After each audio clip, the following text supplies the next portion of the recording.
بسم الله الرحمن الرحيم. المشاهدون الكرام، أحييكم تحية الإسلام. السلام عليكم ورحمة الله تعالى وبركاته. هذه قناة سلام الإعلامية المباركة، أحييكم منها أنا أحمد شريف في برنامج مع اللغة العربية، البرنامج الأسبوعي الذي يأتيكم من هذه القناة المباركة. يقول الحق سبحانه وتعالى في كتابه العزيز: لسان الذي يلحدون إليه أعجمي وهذا لسان عربي مبين. صدق الله العظيم. بهذه الآية نفتح البرنامج ونختم بها بحوله تعالى، ولله الحمد من قبل ومن بعد أن ألتقيكم أيها الإخوة والأخوات في رحاب هذه اللغة العربية، لغة القرآن، اللغة الشريفة. آم، لعلكم تذكرون غبنا عنكم وغاب عن مشاهدكم نجمنا أستاذنا الأستاذ محمد صالح علي حيدر. حاورناه في حلقتين وغاب لظروف، واليوم يأتيكم إن شاء الله ونكمل ما بدأناه من حديث. أستاذ حيدر، أهلا ومرحبا بك في قناتك، قناة سلام. أهلا وسهلا أستاذ أحمد شريف، وتحية للمشاهدين المحترمين. بارك الله فيك. أستاذ حيدر، يعني وأنت في الجماهيرية يا أستاذ حيدر، ما راودتك فكرة أنك تطل على الإذاعة مثلا، وخاصة أنه كانت فرص الإفريقية والإفريقانية والأيام العقيد رحمة الله عليه؟ لأنه أنا بحس أنك أنت تميل للكتابة أكثر، ولكن برضو عندك حضور وعندك صوت وكده يعني. في الحقيقة في الفترة اللي كنا موجودين فيها في الجماهيرية العربية الليبية، يعني كان الاهتمام ينصب في اتجاه واحد، يعني one way. يعني احنا قلنا الواحد كان عنده اتجاه واحد يمشي عليه، وما حاول يشغل نفسه كده بأشياء جانبية. فكنا صراحة يعني، ودي كان حال الإريتريين بشكل عام. يعني كنا متحفزين نوعا ما من الجماعة، والواحد ما مش عايز ينفتح كده على حاجات جانبية كثيرة. كان أمامنا كل واحد ماشي مشروع دراسة لازم يخلصها بشكل اللي هو يكون مرضي بالنسبة له. مم. فهذا كان كله اهتمام. فلذلك يمكن الإريتريين طبعا متحفزين كما تعلم، وما بنقتحم كده الحاجات بسهولة. فدائما ندرس دائما ندرس العواقب. ويمكن هذه الحتة كانت عودة لإريتريا يا أستاذ حيدر، ما كان لم يكن اقتحاما.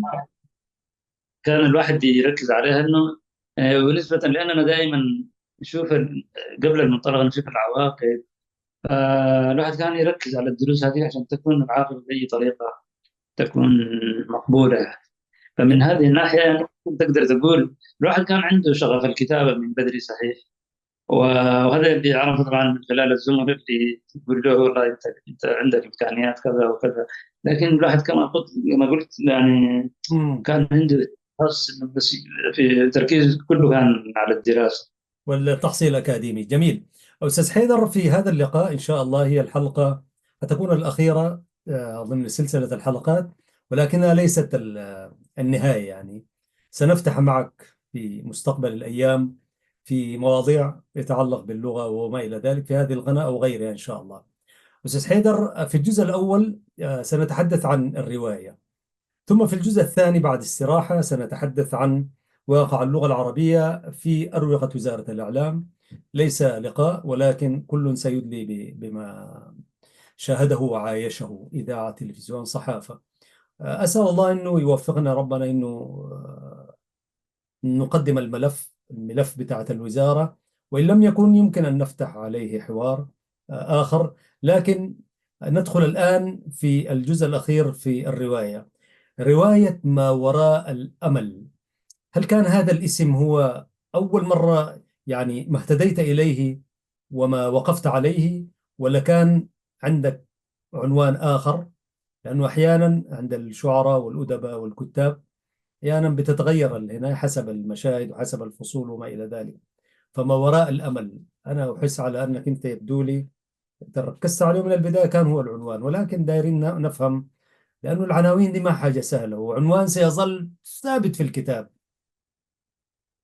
فكده ورينا العنوان فكرته شنو، وفي نفس الوقت هل كان هو عنوان الأول والأخير الذي اخترته للرواية؟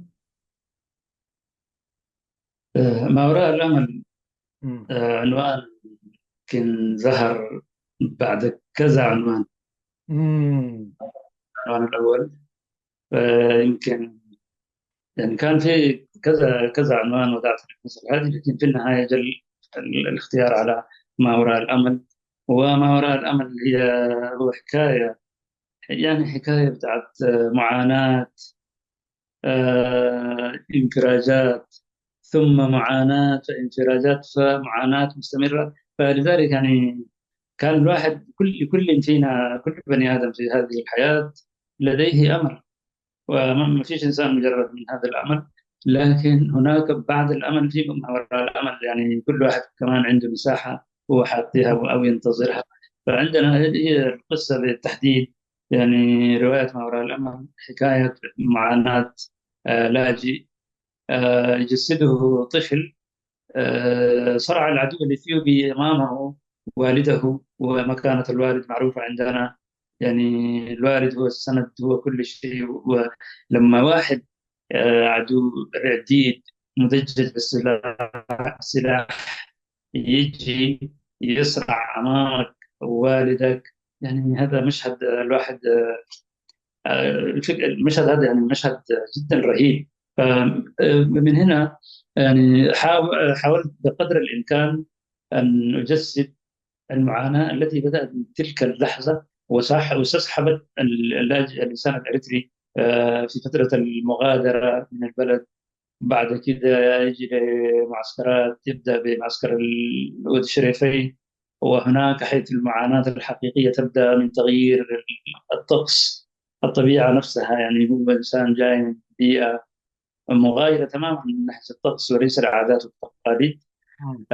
طقس يفرق بينه وبين السودان، فلذلك يعني الناس عاشت معاناة رهيبة.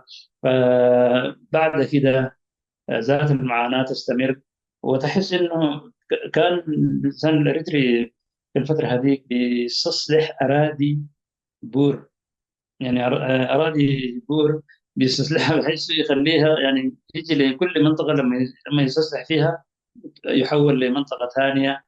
والبيئة القاسية هذيك بعد كده كيف يعني لحد ما يستقر في آخر معسكر من معسكرات اللاجئين في منطقة سمسم، في قرية اسمها بهيماء. وهناك تبدأ فعلا معاناة حقيقية، يعني الظواهر الطبيعية صراحة، يعني منطقة غير مؤهلة، غير مؤهلة للسكن. فبيئة يعني غير غير ملائمة أساسا. الناس المهم دفعوا فيها الثمن غالي، يعني من فيضانات، الزواحف السامة، الأفاعي، عقارب، فضلا عن حتى السواعد. يعني كانت واحدة من الحاجات المخيفة، يعني الواحد لما يشاهد سحابة تتكون في الفضاء الواحد يكون عايش في رعب. هل يفضل من السحابة هذه؟ هل يفضل من المطر هذا بسلام ولا؟ لأنه قدامك جيرانك احترقوا، هذاك القطيع هذيك تحترق والناس يموتوا، فضلا عن هذا يلدغ ثعبان وآخر. يعني كان في صراحة معاناة رهيبة.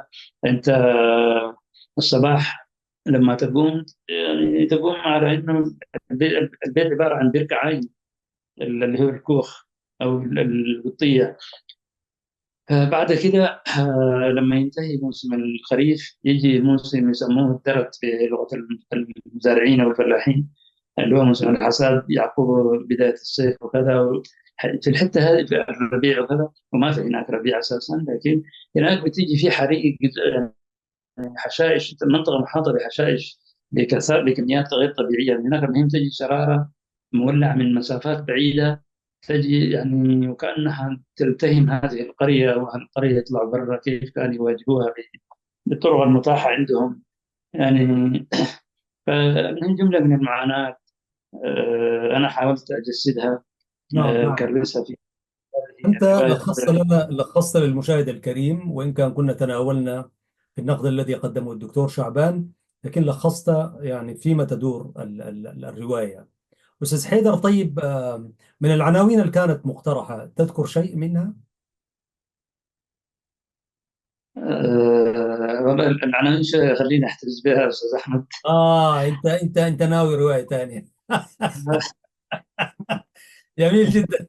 صحفي محترف، مش لما اقول لكم ايها الناس انه نحن كم صحفي محترف. طيب استاذ حيدر، آم، المعهود انه في الروايات في مشاهد وفصول وما الى ذلك، في الروايات التي نقراها يعني. وانا لست قارئ لروايات كثيرة، لكن رواية اخونا حيدر قرأت يعني، والحمد لله، لانه برضو يعني روح ونفس حيدر يعني له مكانة عندنا يعني.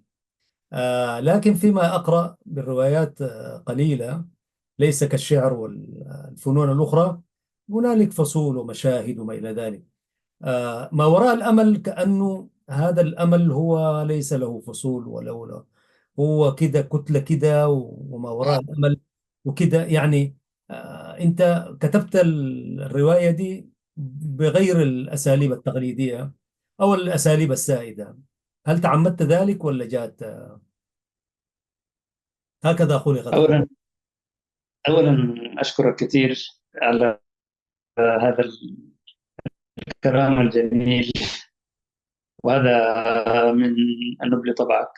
فبالنسبه للكتابه حقيقه انا حتى يعني اكون صريح ما املك اي تجربه في هذا المجال، لكن حاولت يعني اتخطى. كتبت باسلوب معين، يعني ما حاولت حتى اراجع طريقه كتابه الروايات كيف تكتب وكذا. عندي مشهد امامي، هذا المشهد يصاحبني وانا طفل صغير، فهذا المشهد على طول يعني الواحد كان عايش معاه. فبالتالي حاولت فقط ابدا من قريه قرنقوره ويلا بديت استمر. والشخوص ما كان عندي مشكله بالشخوص. نعم، سردية. آه، يعني حاولت حاولت اختار اسماء واقعيه، مثلا مش لما اقول واقعيه مش حقيقيه 100%، لكن اسماء بتوحي انه اريتريين يعني في النهايه. ركزت فقط في هذه الاسماء، لكن يعني انا ما كان عندي مدرسه اتبعتها او يعني انطلق من واقع تجربه في هذا الصدد. مجرد كانت تجربه الواحد خاضها، فنشوف يعني تعتبر حتى من حداثة ذات رؤية جديدة يعني، ما هو برضو كل واحد. يعني الواحد بقدر الامكان ما عايز يكون يمشي على اثر الذين سبقوه وكذا. اذا في طريقه ممكن عاد يقدر يشوف طريق جديد كمان. الفكره هذه كانت هي على الرغم من أنك أنت أعطيت الدكتور شعبان يقرأ ويعمل المقدمة، ده شكل من أشكال التقليد يعني. يعني أنا هسي مثلا في الروايات الشعرية، في الكتابات الشعرية، أنا لا يعني لا أميل إنه الشاعر لابد أن يشوف له واحد كده ويعمل له تقدمة وكده بتاع. الشعراء الكبار نحن اللي قرينا لهم ما بيزول قدم لهم زاد. انت تقول فكرتك ورؤيتك يعني، فانت برضو بتميل الى هذا، ولكن مع انك انت ما التزمت باي منهج وباي مدرسه مثلا او المدارس الموجوده في التوزيع وما الى ذلك وبتاع، وانا لست خبيرا في الحته هذه، لكن برضو ركنت الى انه واحد يعمل قراءه. آه، ما هي ابعاد هذه الرؤيه يعني؟ في الحته في الجزئيه هذه بالتحديد، يعني باعتبار انا زي ما قلت لك شقيت طريق خاص بي انا، فلازم التجربه هذه تعرض لخبير. جميل. فهذه هذا الجانب الوحيد اللي خلاني انا اعطي الدكتور، يعني احييه من هنا الدكتور شاعر الاكاديمي الناقد شعبان عبد الجيد. هذا الانسان قام فعلا، مم. ومش لانه ما يستحق منا اشاده، لانه شخصيه معروفه وله حضور في يعني من منصات ومجلات، ويعني عنده حضور كبير في جميع المجالات. فلذلك هو لا يحتاج شهادة مني، بل أنا الذي أحتاج منه شهادة. فكان لجوء إليه يعني عايز أشوف ذات أنا ماشي كيف، يعني فعلا هل أنا توفقت أم إذا كان في أي طريقة أقوم يعني إذا كان عايز يقول مثلا ممكن يقول لي لا لازم تتبع الطريقة التقليدي وإلا هذا مش طريقة وكذا. فالمهم نعم. من هذه الناحية كان كان لابد لجأت أن. للدكتور شعبان عبد الجيد. جميل جدا. وكان يعني شعبان، طبعا دكتور شعبان له التحية والشكر، وإن شاء الله تلمنا به أستاذ حيدر إنه نناقشه، ليس في الرواية، ولكن نناقشه باعتباره ناقد وكاتب متميز يعني. برضو على الأقل نكون برضو تعرفنا على دكتور يعني متخصص في هذه اللغة، إن شاء الله تلمنا عبرك وأوعدنا إن شاء الله خير يعني. على الرحب والسعة، على الله الرحب يحفظك والسعة. إن شاء الله. هو كده الصحفي يا جماعة لما يعمل حاجة من حاجة يطلع بحاجات، وهذه نحن بنقولها لأنه بيشاهدونا صحفيين قد يكونوا مبتدئين أو في منتصف الطريق، ولا نزال نحن في منتصف الطريق. ولكن دائما الإعلامي لما يقعد ويشوف حاجة يطلع بفائدة يعني. فأيها الإعلاميون لا تعملوا شيء وإلا تخرجوا بأفكار وآراء لأعمال صحفية وبرامج وأفكار ورؤى وتوجهات. أستاذ حيدر، طبعا الإنسان لما يكون القارئ ده لما يجيه الكتاب يشتريه ب20 ب25 ب30 أيا كان المبلغ، ما بيتخيل إلا أن يكون مر بهذا الطريق. ما بيتخيل كمية التحديات والمشاكل والعراقيل والزهج أحيانا. وأحيانا ذاته يقول يا أخي أنا تدخلني ذاته في الشغلة دي شنو ذاته، والتلفون هنا وهناك ومشغوليات. فكم هائل من الأشياء تتخطى هذه الرواية وتصل للقارئ، بس يكشح عليه كده كم 20 دولار ولا بر ولا نقفة ولا يورو ولا أي حاجة، ويقول لك. وبعدين برضو الناس هو ياخذ ويده فيها يعني. زول يشرب وياكل، يشرب يقرأ وهو يشرب وهو ياكل وهو ماشي. فيا ترى نحن دايرين نخط المشاهد الكريم حجم، وبالذات انت في البدايات يعني. دي اول روايه لك استاذ حيدر، صحيح في الصحف انت كتبت ما هو المجلدات يعني. الروايه دي بالنسبه لك لا شيء يعني، عدد صفحات ولا افكار يعني. لكن اعتقد انه الطريق الى الروايه والنشر او الكتابه ثم النشر ثم التوزيع وما الى ذلك، هذه مساله يمكن انت ذاتك الدراسات العليا لو دخلتها والمرحله الجامعيه ذاته كانت اخف وطأة من الروايه. فخدت انا في صوره المشهد المصطرع والمضطرب ذاك يعني. هو حقيقة أي جهد، يعني ما في جهد كده بالساهل. مهم. ف يعني أنت عمل زي ما قلت، الواحد الكتابة ممكن يكتبها مجرد إذا كان عنده أفكار يرتب أفكاره وبالضبط عايز يقول إيش، يعني مم. يكون عنده خارطة الطريق يمشي بها هو يعني دي الخطة بتاعته وفكرته يحاول كيف ينفذها. هذه شيء صراحة يعني مسائل يعني يعني تعتبر ذاتية بالنسبة لي. زي ما قلت مثلا الكتابة ما عندي فيها إشكال، فقط علي أرتب أفكاري وإيش عايز أقول وين داير أسأل. هذه حاجات أنا بحددها بيني وبين نفسي. لكن فعلا الأشياء اللي أشرت إليها منظومة العمل اللي يترتب على الرواية، بدءا من دار النشر ولحد ما تتوزع وتوصل للقارئ. يعني هذه مراحل صراحة الواحد ما بيعرفها إلا يوصلوه. في ناس بالمناسبة في كل مشروع عندك سند، من غير سند أنت ما بتقدر تعمل حاجة أساسا. فهنا بهذه المناسبة أحب أحيي إخوة كانوا بالنسبة لي سند، وهم اللي فتحوا زي ما تقول، يعني وضعوا أعمدة إنارة في طريقي كيف أتصرف وكيف أعمل. باقي لك المرحلة هذه، بعد المرحلة هذه هتعمل كيف وكذا. فأحيي من هنا عدد من الزملاء، من ضمنهم اللي هو الأستاذ العزيز إبراهيم محمد عمر سليمان، معروف الأستاذ إبراهيم اللولة. هذا الشخص قام بصراحة صديق ومعرفتي به الدراسه، صديق الدراسه في المراحل الاولى، نعم. في مم. الدراسة وصديق الصبا.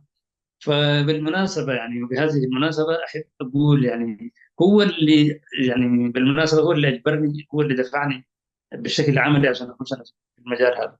مم. يقول لي ل 200 أنت، ل 200 كذا لابد، يعني 200 حتظهر وكذا. ف- فأنا أحييه وكل تحية له وكل الود والتقدير. كذلك الأستاذ هاشم محمود، يعني الروائي الذي أخذ طريقه للعالمية صراحة، نحن نعتز به ونحييه من هنا. هو يعني ديل الإخوة يعني كانوا هم اللي السند الأساسي واللي ورونا فعلا الطرق كيف تمشي وكذا. فمشينا على كده الحمد لله. بعد كده في التوزيع عندك اصحاب واصدقاء يعني زملاء عمل، هذول كان عندهم دور كبير. كل واحد صراحه يعني يتواصل معاك ويقول لك احنا في المدينه الفلانيه لازم تبعت الكميه الفلانيه وهكذا. في هذا الخصوص يعني في مجموعه كبيره يعني صراحه المجال الشكر. نعم. لا يتسع للذكر. أخص بالذكر منهم الأستاذ الزميل العزيز محمود عمر الأفندي الذي يقيم معكم هناك. له التحية كذلك والمباركات. نعم. كذلك يعني في إخوة كثار يعني في هذا المجال، وأنا أحييهم تحية كبيرة. له التحية. بالتالي طيب، يعني وجود وجود الطريق ما كان مفروش بال. ابدا وجود هو طريق صعب جدا، يعني كونك تخوض في طريق انت اصلا ما عندك فيه اي سابق معرفه، هو صعب جدا. لكن وجود الشخص اللي هو بيخدمك وفي نفس الوقت عايزك تظهر وبإصرار، هذا بيسهل عليك أشياء كثيرة جدا.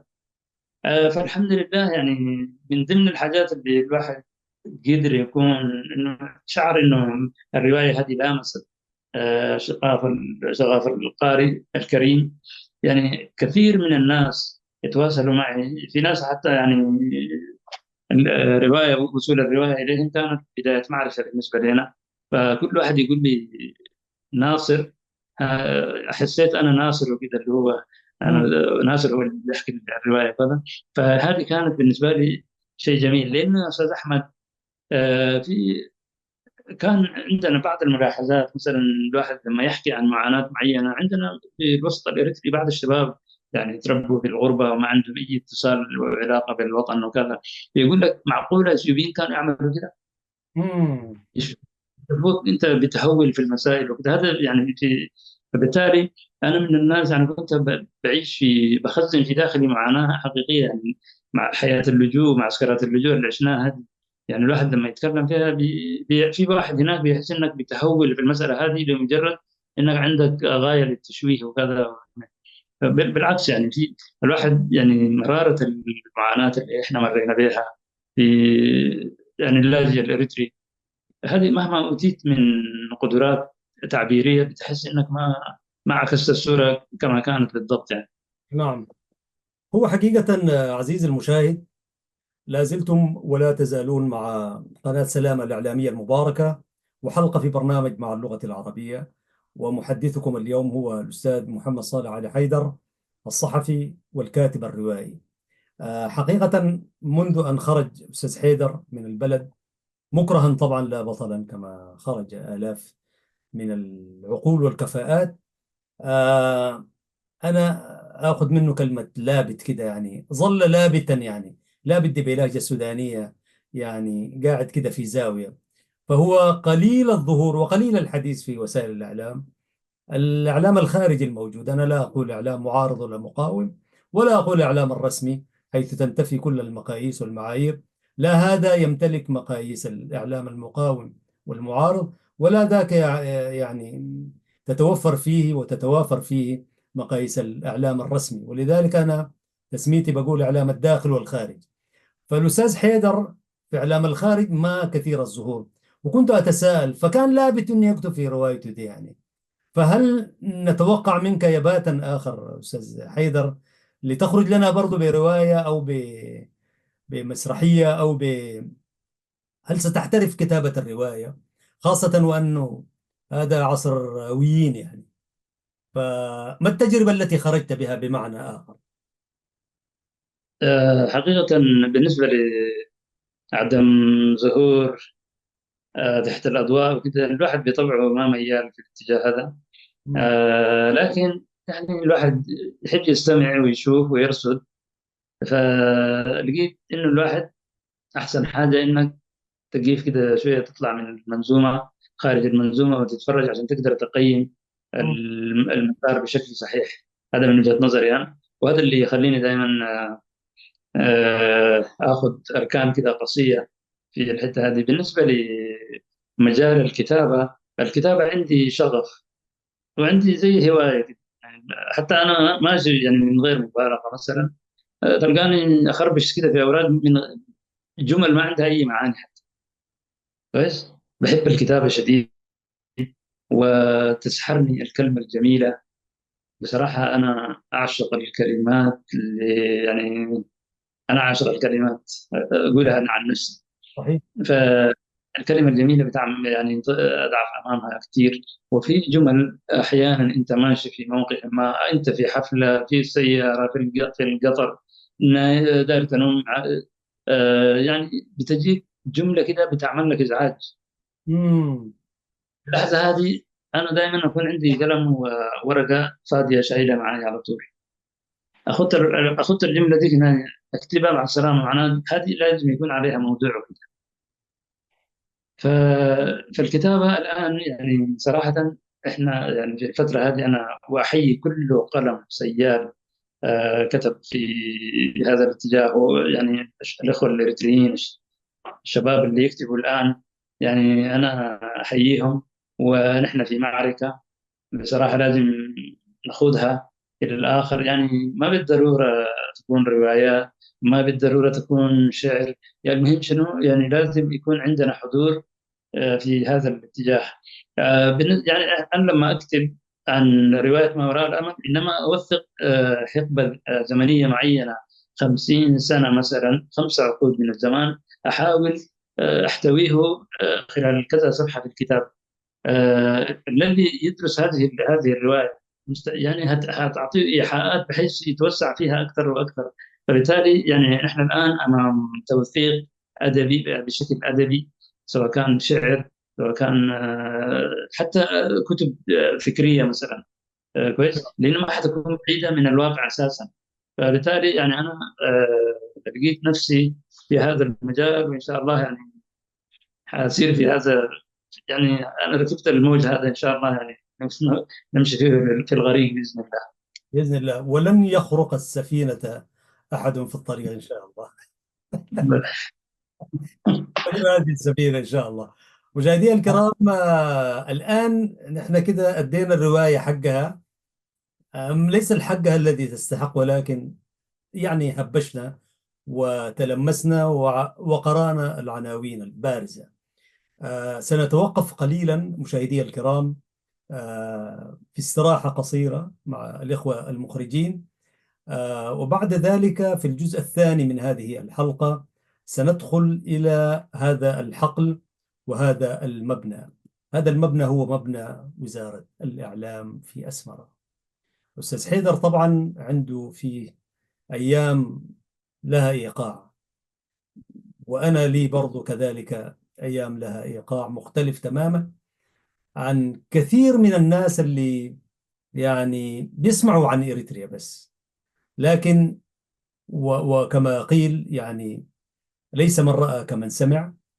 ونحن سنقدم شهادتنا لواقع اللغة العربية في هذه المباني. هو مبنيين عن يمين وعن شمال، أي الفريقين أحق أنا أشوف يعني المبنى الواحد فيه التلفزيون والإدارة والوزارة، والمبنى الآخر فيه الصحافة والإذاعة ووكالة الأنباء.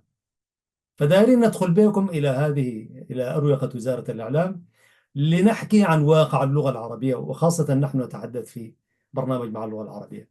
أستاذ حيدر، نخرج فاصل قصير ونعود. فأهلا ومرحبا بك أيها الأخ العزيز الله. الأمير الكاتب المحترم، إن شاء الله.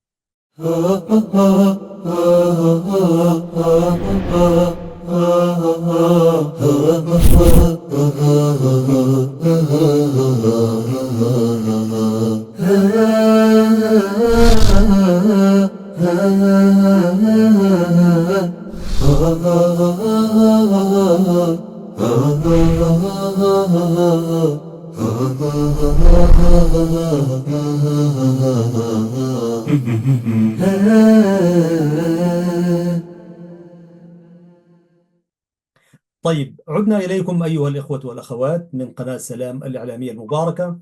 الجزء المتبقي سنقدم أنا والأستاذ حيدر شهادتنا لواقع اللغة العربية في الوزارة، يعني بأقسامها الأربعة: الإذاعة والصحافة والتلفزيون ووكالة الأنباء.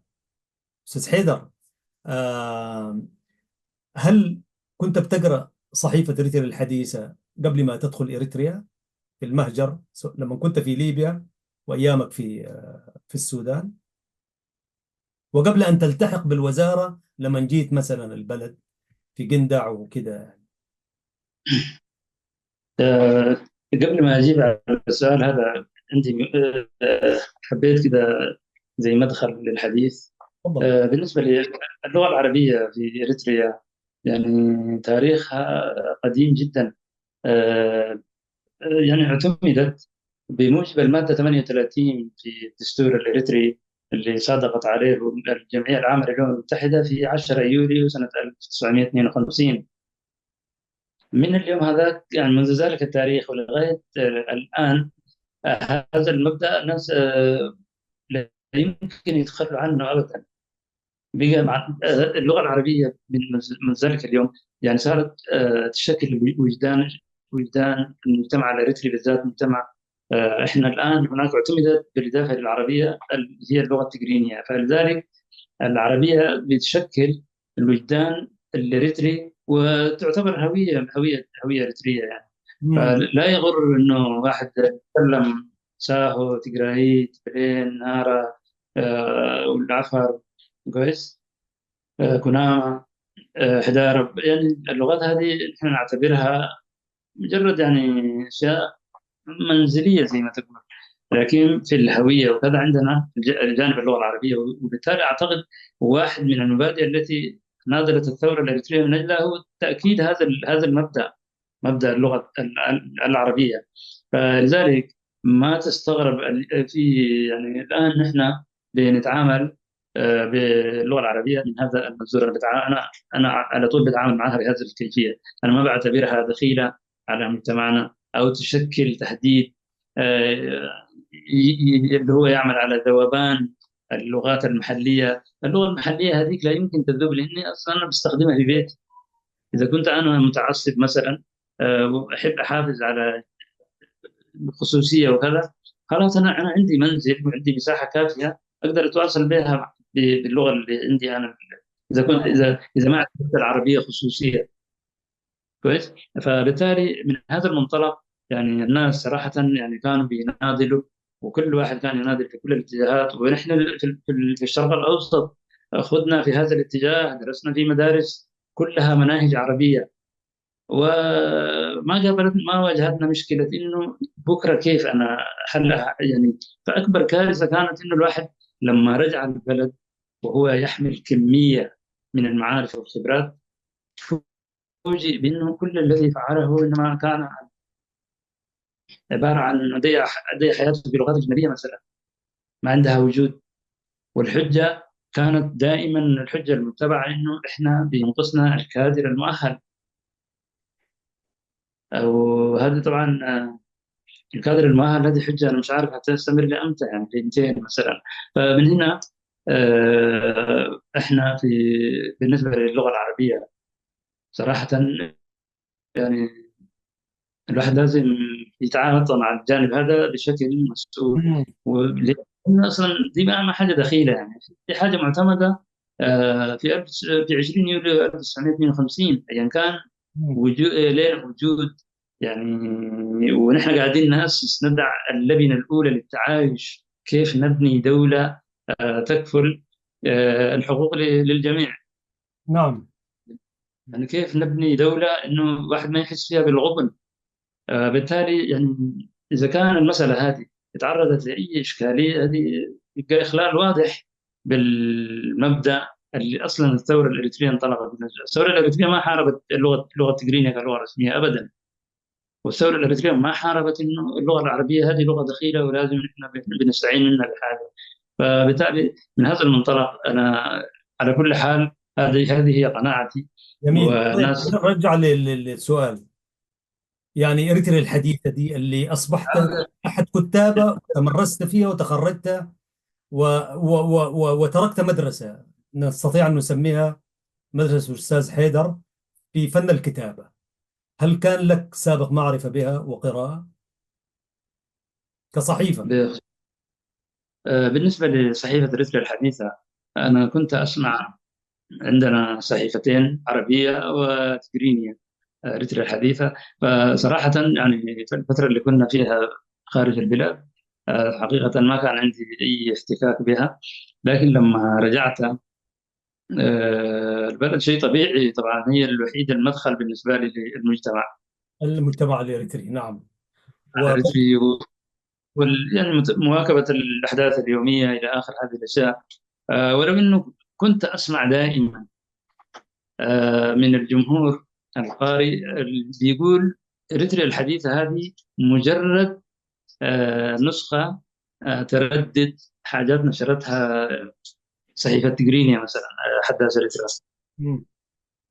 الناس هذول دائما الصحفي بيشتغل في الجانب العربي يعني يحملوه كده لوم كبير. إنسان ما مبادر، إنسان دائما بينقل من صحيفة. وأعتقد نفس المسألة هذه تنسحب حتى على الوسائل المسموعة والمرئية. شاهد، نعم. فهذه طبعا يمكن عندها ظروفها. فبالتالي يعني أنا على كل حال كنت فيها الأخبار. مواكب. فأنت كنت بتقراها، طيب، وأنت تقراها خارج كقارئ طبعا، وبعدين لما دخلت في مضمارة وبقيت أحد المنفذين لها والمحررين، لما دخلت الصحيفة كيف وجدت الإحساس، إحساس الشارع الموجود تجاه اللغة العربية، وإحساس المحرر الموجود، الصحفي الذي يمارس الكتابة والتحرير والإخراج والتبويب وما إلى ذلك؟ وجدت الإحساسين مختلفين تقريبا يعني، وخاصة أنه الفريق الذي كان يعمل في الصحافة كان فريق مشكل من مدنيين ومقاتلين ومشارب ومدارس مختلفة يعني. فأقرأ، طبيعي كيف كان. كان إحساس المنفذ للعمل؟ هي فعلا الواحد دخل في الصحيح، في العمل في الصحيفة التحق، وكان بيجهل أشياء كثيرة طبعا. مم. لما تدخل هناك بتفاجأ بسياسة معينة، يعني في خطوط حمراء، يعني في أشياء كثيرة جدا كلها، يعني مسار كله مسار مبني على خطوط حمراء، يعني كلها ممنوعات. فبالتالي مع الأيام أنت ذاتك تنسجم تنسجم مع الممنوع هذاك تلقائيا، تكون ممنوع بلاش. مشيت في المنزل من غير ما تحس. فرقابة ذاتية صارمة في أشياء كده بتشوفها ما تقدرش حتى تعبر عنها بالطريقة اللي ينبغي. وهذه إشكالية موجودة صراحة يعني. وهذه طبعا في العادة في هذا الاتجاه، حتى الذي يعمل في حداثة إريترا ما عنده المساحة بتاعت الحرية دي عشان يكتب كما يشاء. مم. حتى الحافظ بيكتب في حداثة إريترا. فبالتالي يعني كان المسألة كلها بيئة بتاعت قيود وخطوط حمراء أنت تمشي فيها بمسار. يمكن الواحد بدرجة أنه لما تنشر مادة بتتوقع مباشرة وراها احتمال تستني تنشر المادة الثانية ولا تلحق الجماعة هناك. لمجرد كلمة. لا، أنا بتذكر في فترة من الفترات، في يوم ما في مقابلة كتبت منشيت عريض أقول فيها المهم ناس العبارة اللي قبلها، لكن شنو بشكل مرضي. مم. وكانت تتعلق بالمعارضة الصومالية والصومالية وكذا والحاجات هذه. مم. فبقول كان كلام منسوب لشخصية مسؤول كبير في الدولة هنا في إريتريا. وبقول يعني كلام يعني أخذت كلام منه في منشد عريض حاجة كده، وأقول بشكل مرضي. التليفونات اشتغلت اليوم هذاك بطريقة ما تتصورها. كيف يعني بشكل مرضي؟ كيف بشكل مرضي؟ ايش تقصد يعني؟ يعني دي واحدة من الحاجات يعني الواحد صراحة كان يعاني منها. هذا مثال. يعني الواحد يعني هو جاهز انه ياخذ الجانب السلبي هذا مباشرة وكانه يترصدك اصلا. نعم. اذا كان الانسان هذا تريث واخذ الموضوع كلغة مهم كعنوان، يعني ما كان وصل المرحلة هذه. لكن هم جاهزين على طول يعني بشكل مرضي. كيف والواحد يتصل برئيس تحرير ورئيس تحرير يستدعي ورئيس التحرير هناك يبرر يا جماعة ما كده، ده بشكل مرضي وليس مرضي. كيف يعني مرضي؟ لا، الزول هذا قاصد كده. في حاجات من هذا القبيل، الناس جاهزة على طول يعني تصطاد. أو في هذا الجو طبعا أنت بتعمل في مناخ جدا حذر. لكن أنا شخصيا صراحة كنت عندي منهج بتصرف فيه عن قناعة كاملة. صحيح. بس اللي هو أول حاجة صراحة أنا كنت بعيد عن إنه واحد يطبل كده بأشياء كده بكرة والناس كلها عارفين. يعني أنت لازم تحترم القارئ أول حاجة. القارئ اللي حيقرأ مقالك هذا بالدرجة الأولى، أنا لما أخذ أبدأ في الكلام، أخذ قدامي القارئ هذاك اللي حيطلع على المقال اللي بكتبه أنا. فمش ممكن أهول كده أشياء ما عندها وجود، أو أشياء أصلا المفروض أنا ما أتكلم عنها حتى.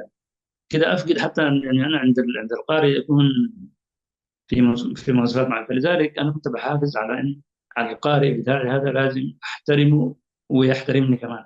فبالتالي أنا كنت بكتب دائما. لو لاحظت في زيارات ميدانية، ترى حاجة كنت بختار الزيارات الميدانية لأن ألقى فيها نفسي هناك. لكن برضه في هذا يعني عندك مثلا مدرسة، شق طريق وكذا، دي حاجات أنا ما كنت أركز عليها كثير، لأن أصلا من صميم الحكومة موجودة في البلد، من حقها أو يعني لازم ملزمة مسؤولية. إنها تعمل شق طريق، لازم تعمل مستشفى، لازم تشيد مدرسة. فالحاجات هذه لا يمكن أنا أكبرها كده وأهولها وكأنه أول مرة في التاريخ بتحصل الحاجات هذه. فكنت في حاجات ثانية أنا كنت بركز عليها. ومن هنا المهم فضلا عن أنه هناك في هذه الطريقة اللي أنا كنت جميل. بتعامل بها. مشاهدي الكرام، أستاذ حيدر، أنت طبعا عاصرت وعملت مع عدد من رؤساء التحرير، بدءا من الأستاذ حسن شريف له التحية، ثم الأستاذ محمد عمر سبا رحمة الله عليه، وفترة الأستاذ سعيد عبد الحي كذلك. أعتقد برضو حتى كان رئيس العناية القسم، لكن برضو كان أظن يرأس الجريدة أو يقود العمل. وفترة الأستاذ محمد نور يحيى كان مدير الصحف والمطبوعات. مدير الصحف والمطبوعات. أيوة، برضو الأستاذ سبا ما كان مدير الصحف والمطبوعات، ولكن برضو كان في فترة من الفترات رئيس التحرير، أليس كذلك؟ والله أنا ما حضرت معه عمر الفترة سبا، هذه. أيوة، كان في البداية أنت قبل ما تجي. كان نعم. طيب، الفترات الثلاثة ديل يعني نحن، هل كانت بلونية واحدة أستاذ حيدر في واقع اللغة العربية؟ إدارة الصحافة بمعنى شنو؟ أو بمعنى آخر، خلينا نقلب السؤال ونقول إنه الصحافة دي آه، خدمت. نحن قاعد نركز حديثنا الآن عن الصحافة العربية، يعني الصحيفة الوحيدة ذاته خدمت اللغة العربية في إريتريا، يعني أثبتت ك ك ك كحق حضاري وحق وطني وحق إنساني وحق عقدي كمان. يعني نقدر نقول عليها إنه لعبت دور كبير، أو كان لها وجود، ثبتت أشياء يعني. فهل نستطيع أن نقول إنه آم، الصحافة من حيث هي ذاتها هي التي، يعني ذلك الحق الوطني ثبت لذلك الحق زي ما أشرت في 20 يوليو 52. قدرت تستمر الصحيفة دي رغم التعثر والتعرج اللي كان موجود والقسم الضيز اللي كنا نعاني منه جميعا؟ أم يعني برضو لأولئك الرؤساء وأولئك المشرفين كان لهم دور كبير وحماس كده لتستمر هذه؟ أم هي كانت فدية وفداء من الصحفي الممارس، الصحفي يعني زيكم كده مثلا، والكتاب اللي كانوا موجودين في الصحيفة، أولئك يرجع الفضل في استمرارية هذه الصحيفة لأولئك أو لهؤلاء؟ فلمن أستاذ حيدر أنت ممكن تحرر شهادة استمرارية هذه اللغة رغم البلاوي والمشاكل لو بدينا نتكلم من هسه ليه بكرة ما حنخلص؟ أكيد بكل تأكيد يعني كان هناك جهود بصراحة متضافرة. وباعتبار الصحيفة تستمد وجودها من، هي امتداد الصحف اللي كانت تصدر، وكانت لها مكانة خاصة في خمسينيات القرن الماضي. مم. فبالتالي الناس رؤساء التحرير كانوا فعلا حادبين حريصين على أن أي صحيفة ما بتتخلف عن أي إصدار. هذه كان هم الدفعات اللي كانوا يقودوها كويس. بالإضافة إلى أن أي إنسان يلتحق في الجريدة كان محمل نفسه مسؤولية إنه لازم العمل هذا يستمر، ولا من خلال هذه الجريدة هو يحافظ على واقع اللي هو اللغة العربية في البلاد. بالفعل. فبالتالي الإحساس كان الواحد كل ما يلاقيه في هذا الاتجاه كان محبب بالنسبة له، بيحس إنه هو مكافح مجاهد، يعني في بيئة ما متوفرة لك فيها كل الإمكانيات وكل يعني ما في أي وسائل متاحة بالنسبة لك عشان تستمر، لكن أنت بتعرف الجهد اللي كان يبذل في هذا الاتجاه. وده هذا طبعا أكيد يعني كل رئيس تحرير يتحمل المرحلة بتاعه بشكل مسؤول، وعملوا في هذا الاتجاه، يعني ما كان جهد لهم جهد مقدر. آه، وفي نفس الوقت يعني قبل كل شيء يمكن الحكومة نفسها إذا كان اتخذت أي قرار طبعا كان المسألة هذه لا يمشي معاها رئيس تحرير ولا يمشي معاها صحفي، لكن بالقدر المتاح هذاك كل الناس اللي كانوا كوادر اللي كان بيعملوا في هذا الاتجاه بصراحة أنا أعتبرهم مناضلين مكافحين. مش لأني كنت هناك عشان الصفة هذه الصيغة في نفسي كما قد يفهم، ولكن هو ده النضال. أنت بتعمل في بيئة عارف المجال هذا غير مرحب به أصلا يعني بينك وبين نفسك، كويس.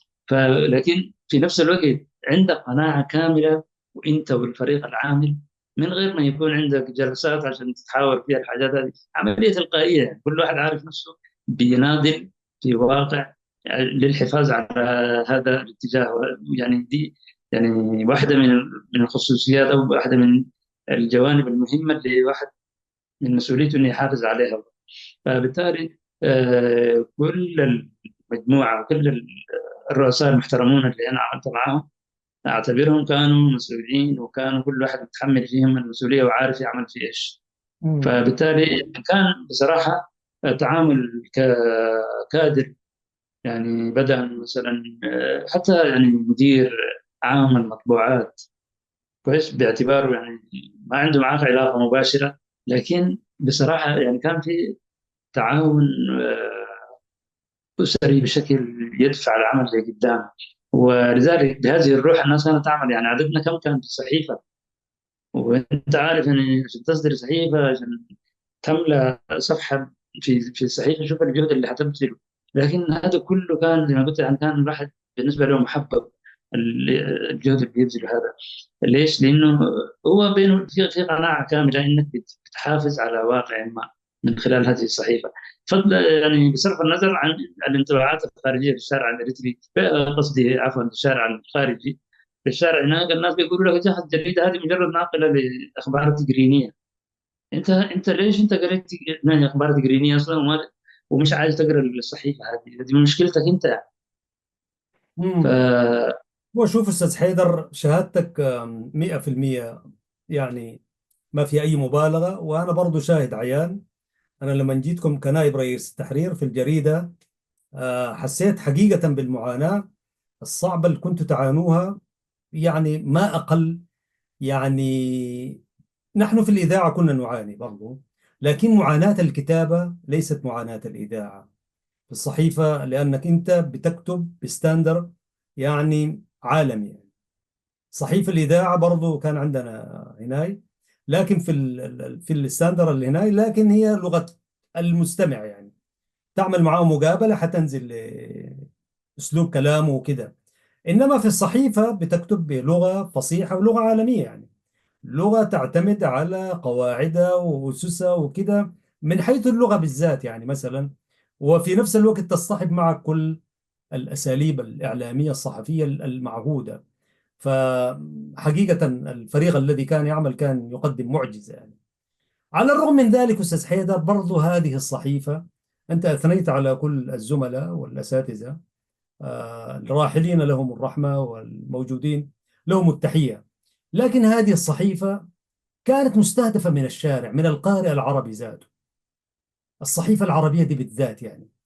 وأنا كنت بحس طبعا قبل ما أجيكم، كثير من الناس كانوا الناطقين باللغة العربية، يعني كان ما ارتقوا إلا لأنه هنالك في معركة ثقافية لغوية لا بد أن تستمر هذه.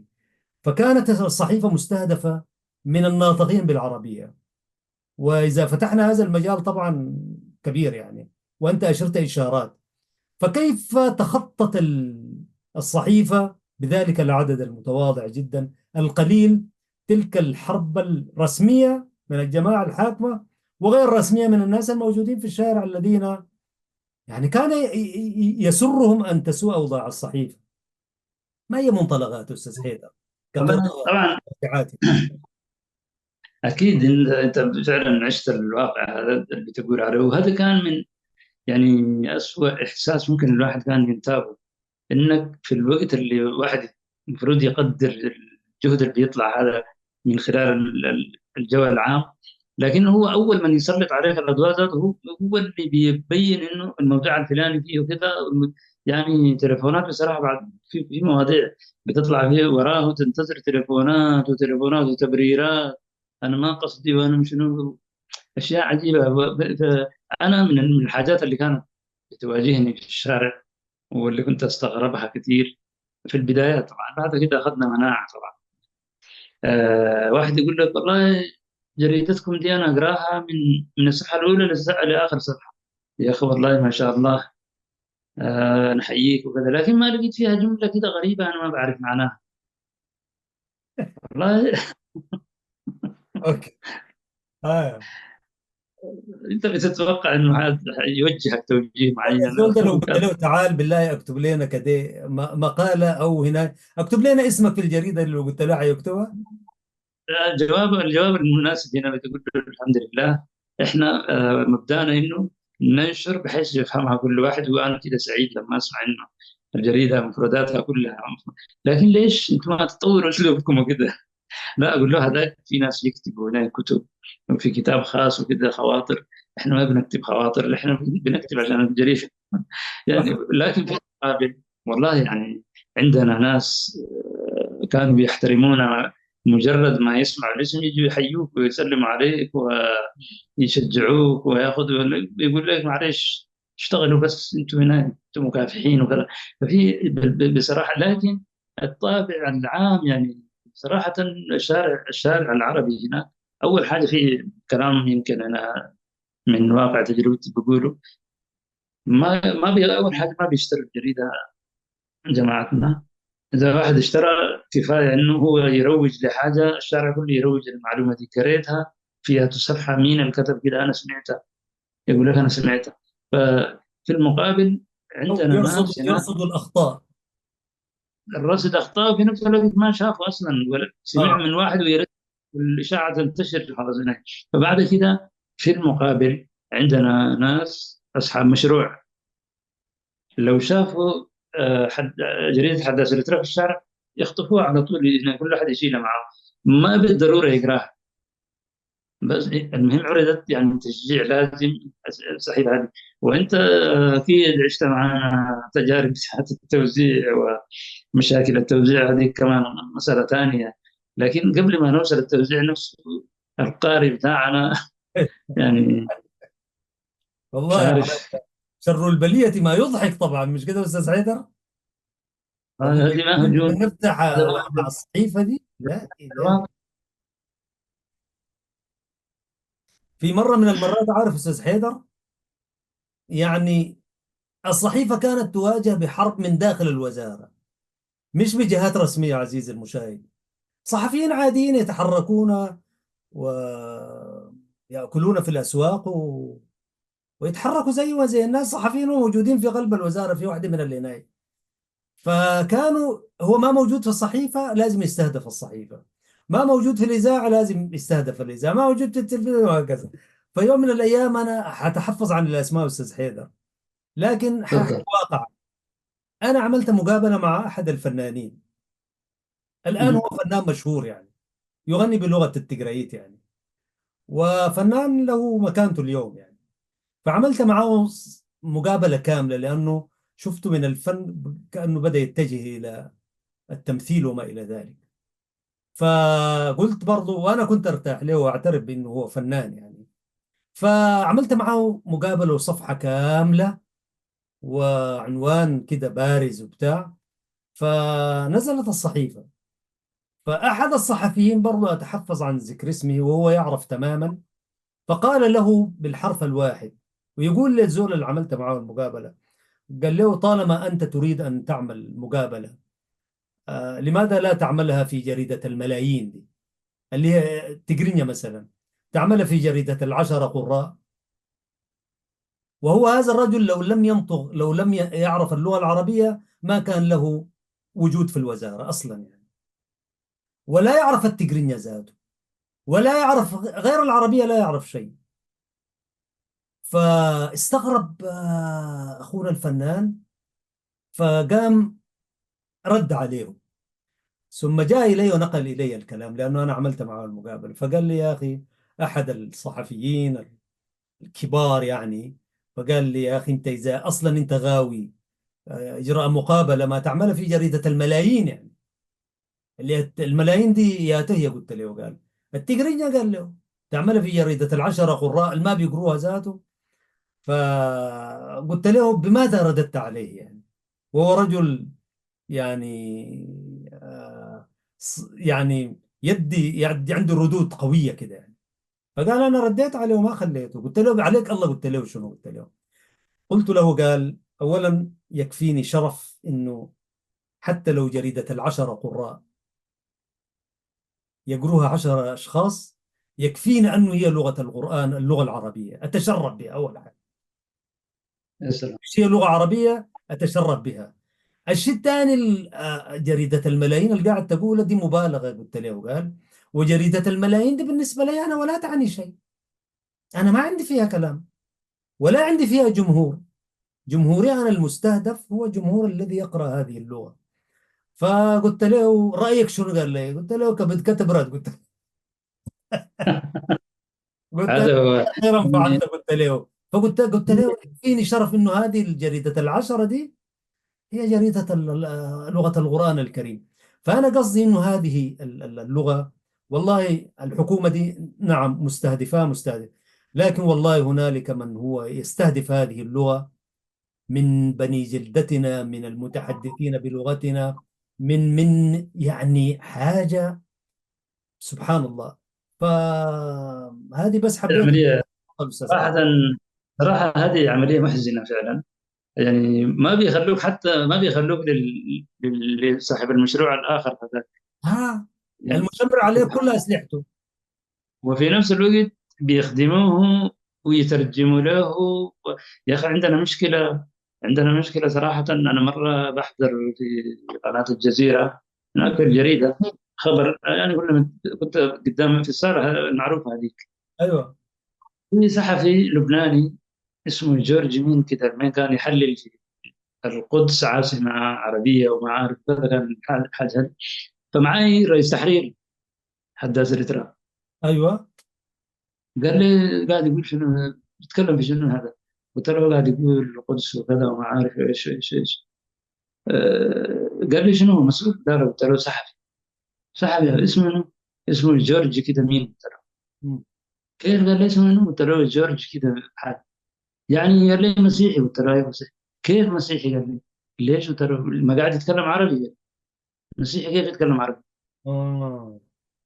يعني شوف، يعني رئيس تحرير صحيفة رسمية يفهم إنه اللغة العربية هذه عبارة عن قرآن كريم من ولا ما بيتكلمها إلا واحد مسلم في وسط ناس عندهم الفهم.